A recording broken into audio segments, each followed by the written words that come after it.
Pa-share naman mga Lodi. At heto na po ang 5 naunang mag-comment at 5 napili ko. Comment lang po kayo kahit hindi kayo una baka mapili ko kayo. Heto na ang una na si Lodi Rafi Elias, Lodi Anisa Dico, Lodi at JCM Pete, Lodi Jason Epe Jampesao, Lodi Prince Princess, Lodi Rex San, Lodi Randy Magpulong, Lodi Ramel Adolfo, Lodi at Hallucinate, Lodi Joey Marcos, Lodi at Jet Green ng Palawan, Lodi Oliver Rianzares ng Caloocan City, Lodi at Salunoy Rodrigo.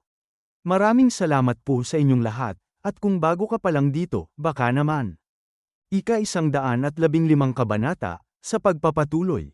Sa ilalim ng mahinang liwanag ng dapit hapon, nakatayo ang ating bida at si Lady Song Hualin sa gilid ng training ground, tila ba huminto ang mundo sa kanilang paligid. Habang malalim ang paghinga ni Song Hualin, unti-unti siyang ngumiti, at ang kaunting pamumula sa kanyang mga pisngi ay nagdagdag ng kakaibang init sa kanyang anyo. Masayang tanong niya, kailan ka pa nakabalik? Tumugon ang ating bida sa kanya nang may bahagyang ngiti. Ang mga labi ay bahagyang nakataas habang marahang nagsalita ang kanyang boses sa tahimik na paligid, nakakabalik ko lang ngayong araw. May pamumula sa mukha ni Song Hualin, at sa loob ng kanyang isip ay mabilis na dumaan ang tanong na tila hindi niya maipahayag sa salita. Dumating siya ngayong araw, at nagpunta talaga rito para makita ako. Ang kaunting pamumula ay nagbigay ng kakaibang init sa paligid, parang ang bawat hibla ng hangin ay nagdala ng masarap na kilig at kaba. Nakangiti ang ating bida, at sa kanyang mga mata ay sumiklab ang halo ng kasiyahan at kakaibang aliw habang sinasabi niya, iniisip ko kung gaano ka nakalakas ngayon. Subukan natin ang iyong kakayahan. Bahagyang napalaki ng mga mata si Song Hualin, at sa loob ng kanyang isip ay mabilis na dumaan ang kaisipan na matagal na kaming hindi nagkikita, tapos gusto niya agad makipaglaban. Napapikit si Song Hualin, at sa kabila ng bahagyang pagkabigla at kaba, unti-unti niyang hinayaan ang sarili na huminga ng malalim. Ang bawat hinga ay tila nagpapalakas sa kanya at nagdadala ng kaunting kalmadong loob. At tumugon na sige, at sa sandaling yon, mapapansin na unti-unti nang palawbog ang araw, ang mga huling sinag nito ay bumabalot sa paligid ng hardin ng gintong liwanag na dahan-daang pumapawi sa anino ng dapit hapon. Sa gitna ng malalim na kakahuyan, magkaharap sila, ang ating bida at si Song Hualin, habang mahigpit na hawak ni Hualin ang espada sa kanyang kamay. Ang paligid ay tahimik, tanging huni ng hangin at mga maliliit na tunog ng kagubatan ang pumapalibot. Seryosong nakatingin si Song Hualin sa ating bida, ang kanyang mga mata ay matindi, puno ng pokus at determinasyon, habang mahigpit niyang hawak ang espada. Habang seryosong nakatingin sa kanya ang ating bida, mabilis na dumaan sa isip niya ang isang tahimik ngunit matinding pangamba, paano kung ang kakayahan ko ay hindi umabot sa inaasahan niya? Mahigpit na hinawakan niya ang espada, at sa ilalim ng kanyang seryosong mukha, napabulong niya sa kanyang isip. Huwag na tayong mag-alala, nag-training ako ng husto para mapaliit ang agwat sa pagitan namin ni Bayok Liden at pagkatapos, inangat ni Song Hualin ang kanyang espada, ang kanyang mga mata ay nanatiling nakatuon sa ating bida habang dahan-daang naghahanda sa simula ng labanan. Mabilis siyang nawala sa kanyang kinatatayuan, halos parang isang anino ang galaw niya sa kakahuyan. At sa mismong sandaling yon, mabilis na itinutok ni Song Hualin ang kanyang espada, ang galaw ay matalim at diretso. Kasabay ng pagpapakawala ng kanyang kasanayan na lightning sword art. Mabilis namang naiwasan ito ng ating bida, ang kanyang katawan ay kusang kumilos sa isang iglap, bahagyang pumihit sa gilid habang ang dulo ng espada ni Song Hualin ay dumaan lamang sa hangin sa kanyang harapan. Sa sandaling yun, malinaw na nakita ang puwersa ng mabilis na atake, ang hangin ay tila nahati. Mabilis na umikot si Song Hualin, ang kanyang mga paa ay dumulas ng magaan sa lupa habang ang katawan ay umayon sa perpektong balanse. At sa parehong galaw ay muli niyang inihanda ang paghampas ng kanyang espada. Isang matalim na hiwa sa hangin ang makikita, ang talam ay gumuhit ng malinaw na arco na tila naghahati sa katahimikan ng kakahuyan.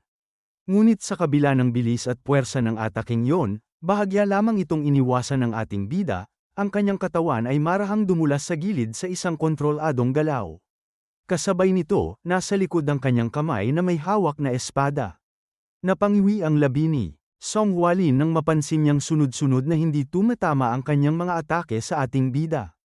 Bahagyang sumikip ang kanyang tingin, at ang kilay niya ay halos magdikit habang nararamdaman ang halo ng inis at pagkamangha sa kaharap. At muli siyang nagpakawala ng matinding atake, ang espada ni Song Hualin ay bumagsak ng may mas mabigat na puwersa at mas mabilis na galaw, tila gustong tapusin ang palitan sa isang iglap. Ang hangin sa kanyang harapan ay umalon sa lakas ng paglusong. Ngunit sa mismong sandaling yun ay muling kumilos ang ating bida. Sa sobrang bilis ng kanyang pag-iwas, tila nag-iwan siya ng mga after-image sa kanyang dinaanan, mga malabong anino na nanatili sandali bago tuluyang maglaho. Patuloy sa pagwasiwas ng espada si Song Hualin, ang bawat galaw ay sunod-sunod at walang patlang, tila isang rumaragasang alon ng matatalim na hampas. Sa bawat ikot ng kanyang palso at bawat hakbang ng kanyang paa, makikita sa kanyang paligid ang mga hiwa sa hangin. Parang mga manipis na guhit na pansamantalang lumilitaw bago maglaho. At pagkatapos ng sunod-sunod na pagwasiwas, napahinga si Song Hualin. Bahagyang bumaba ang kanyang espada habang marahang umaangat at bumababa ang kanyang dibdib. Ang paghinga niya ay naging mas mabigat, at ang ilang hibla ng buhok ay damaykit sa kanyang pisngi dahil sa pagod at init ng laban.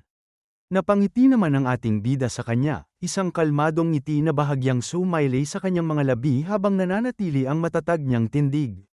At sinabi pa niya kay Hualin, sa kalmadong tinig na may bahagyang ngiti, sa pagkakataong ito, gawin natin ito ng magkasama.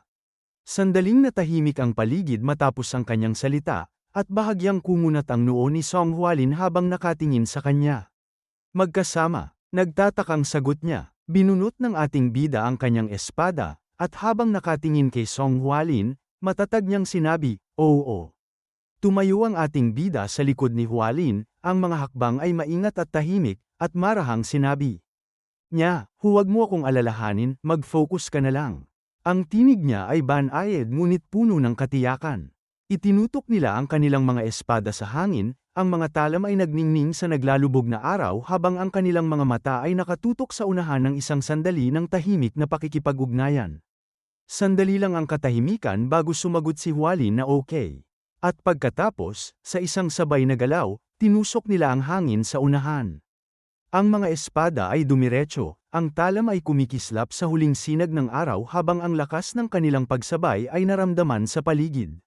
Sabay din silang nagwasiwas ng espada, ang mga galaw ay matalim at maayos, halos parang isa ang ritmo at direksyon ng kanilang paghampas. Itinaas nila ang isang paa habang sabay na tinusok ang espada sa gilid, ang galaw ay maayos at kontrolado, isang kombinasyon ng balanse, bilis, at puwersa. Ang bawat hakbang ay tila sinadya, ang katawan ng ating bida at ni Hualin ay nagkakaugnay sa ritmo ng bawat galaw. Nakatingin sa kanya si Hualin, ang kanyang mga mata ay punong-puno ng pagtataka at interes habang unti-unting naisip sa kanyang isipan. Gumagalaw siya ng eksaktong kasabay ko. Sinabi naman ng ating bida kay Hualin, matatag at may bahagyang diin sa tinig, mag-concentrate ka. Sumagot si Hualin, ang boses niya ay may halong pagkaseryoso at pag-unawa, okay. At makikita sila na sabay na winawasiwas ang espada sa hangin, bawat galaw ay matalim, maayos, at puno ng kontrol. Ang bawat galaw ng ating bida ay eksaktong nasasalamin sa galaw ni Hualin, at sa bawat sabayang wagas ng espada, nabubuo ang kakaibang tensyon at ritmong puno ng precision. Pagtitiwala, at kahusayan. Napasabi pa si Hualin sa kanyang isip na bagaman bahagya lang, may mga pagkakaiba. Kung sinusunod niya ang teknik ko sa espada hanggang kanina, ngayon, siya na ang umaakay sa akin. Na tila ba direktang ipinapakita niya sa akin kung paano ito dapat gawin. Mayroong pagkakaiba, bagaman maliit lang. Ang agwat ng aking mga hakbang. Ang anggulo ng aking espada. Ang aking teknik sa espada. Ay humuhusay, na makikita ang mukha niyang napangiti. Habang napatingin din sa kanya ang ating bida na may ngiti sa mukha. At sumapit na ang gabi, at sa ilalim ng madilim ngunit malinaw na kalangitan, makikita ang mga bituin na kumikislap, tila nag-aalay ng tahimik na liwanag sa kakahuyan. Habang maingat na tinatanggal ni Hualin ang tali sa kanyang buhok, ang kanyang mga mata ay bahagyang kumunat sa konsentrasyon, at marahang sinabing, salamat. Ang tinig niya ay may halong pagpapahalaga at kaunting pagkahiya, na para bang hindi niya lubos na maipaliwanag ang damdaming pumapasok sa kanyang puso. Sinagot siya ng ating bida ng may kalmadong tinig at bahagyang ngiti, hindi mo na kailangang magpasalamat. Magpahinga muna tayo. Ang mga mata niya ay nakatutok kay Hualin, puno ng banayad na pangunawa at pag-aalaga. At tumango si Hualin, ang kanyang mukha ay nagpakita ng kaunting ginhawa, sabay sagot na may simpleng salita ngunit puno ng pagtitiwala at pakikiisa. Sige, umupo sila sa gilid ng lawa, ang malamig na damo at mabuhanging lupa ay bahagyang humahaplos sa ilalim ng kanilang mga paa. Sa harapan nila, makikita ang malinaw na refleksyon ng maliwanag na langit sa tubig. Makikita ang kanilang mga paa na nakaupo sa damuhan.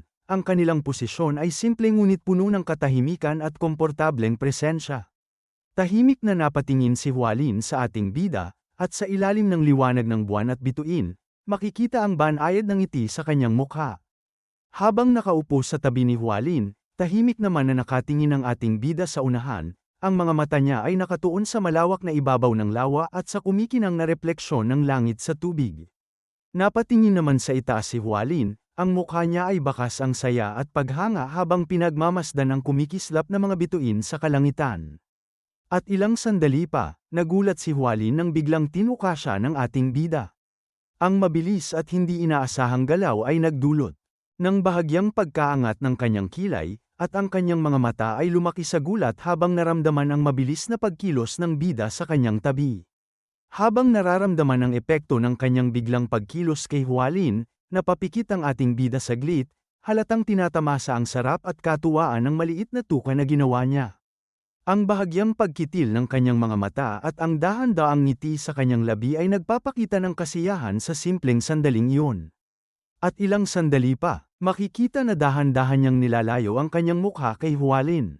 Habang lumalayo, kitang-kita sa mukha ni Hualin ang bahagyang pamumula, ang mga pisngi ay tila pumapula sa kaunting hiya at gulat sa nangyari. Nagtatakang nakatingin si Hualin sa ating bida, ang mga mata niya ay malaki at punong-puno ng hindi makapaniwala sa nangyari. Ang bahagyang pamumula sa kanyang mga pisngi ay naroon pa rin, malinaw na nagpapakita ng halo ng pagkahiya at pagkagulat sa maliit na tuka at sa galaw ng bida. Habang nakatingin si Hualin sa kanya, makikita rin ang mukha ng ating bida, namumula at bahagyang nahihiya. Ang kanyang mga mata ay nakatingin sa ibaba, hindi tuluyang nakatitig. Nakatingin ng tahimik si Hualin sa ibaba, ang mga mata niya ay bahagyang nakababa ngunit punong-puno ng malumanay na emosyon, habang ang kanyang mga labi ay may banayad ng ngiti. Ang ngiting iyon ay hindi malaki o palaban, kundi tahimik at puno ng init, isang halo ng kasiyahan, pagkamangha, at kaunting hiya. Napatingin naman ang ating bida sa gilid habang iniisip niya sa sarili, malamang ay nababaliw na ako.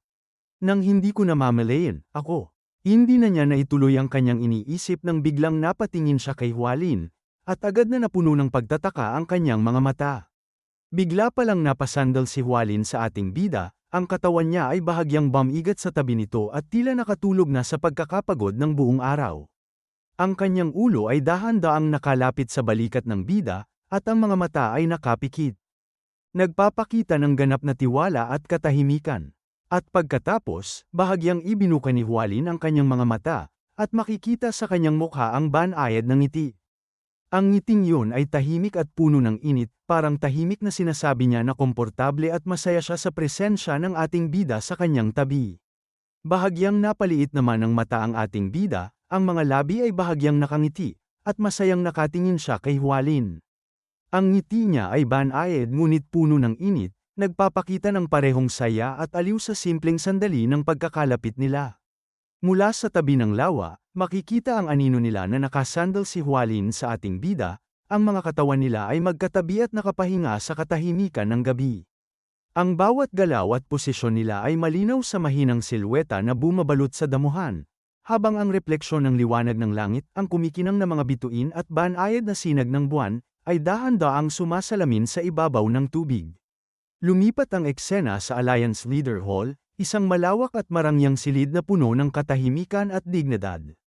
Sa harapan nito, isang tao ang makikita na nakatayo, ang tindig niya ay matatag, ang katawan ay tuwid at puno ng awtoridad.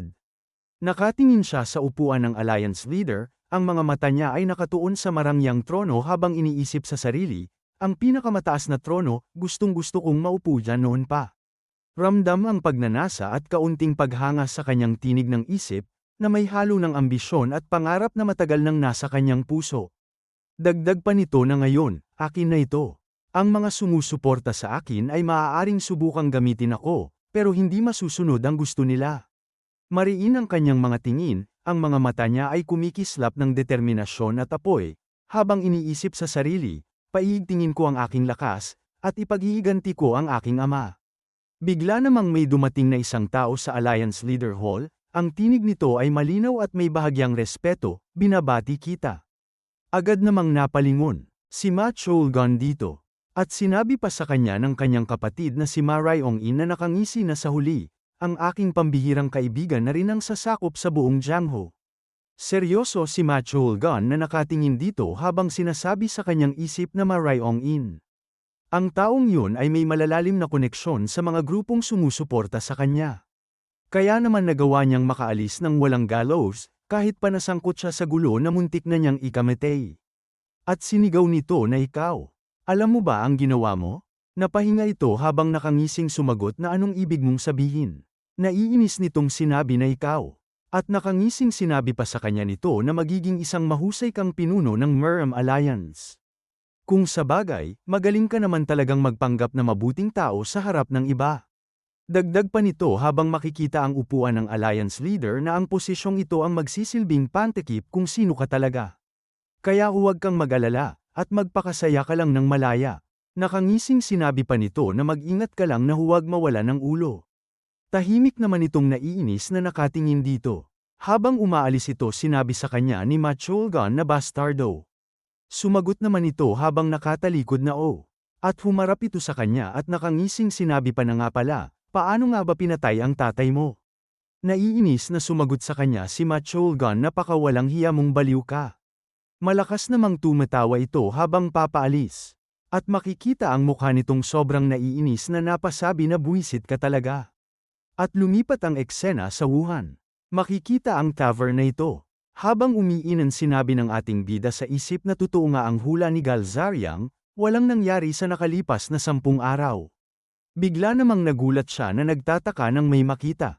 At napasabi siya sa isip na nang makita ang dalawang babaeng ito na number 7, at si Lim Yeonjong. Bakit sila magkasama? Na makikita ang gulat sa kanyang mukha. Napansin naman siya ni number 7. At agad na sinabi sa kanya ni number 7. Na advisor Bayok. Agad na tumayo ang ating bida at sinabi na investigador ikaw pala yan. Tahimik naman na nakatingin ito sa kanya habang ang ating bida ay tahimik na nakangiti din sa kanya. At sinabi ni Lim Yeonjong na mukhang magkakilala kayong dalawa, maaari ba kaming makiupo sa inyong mesa?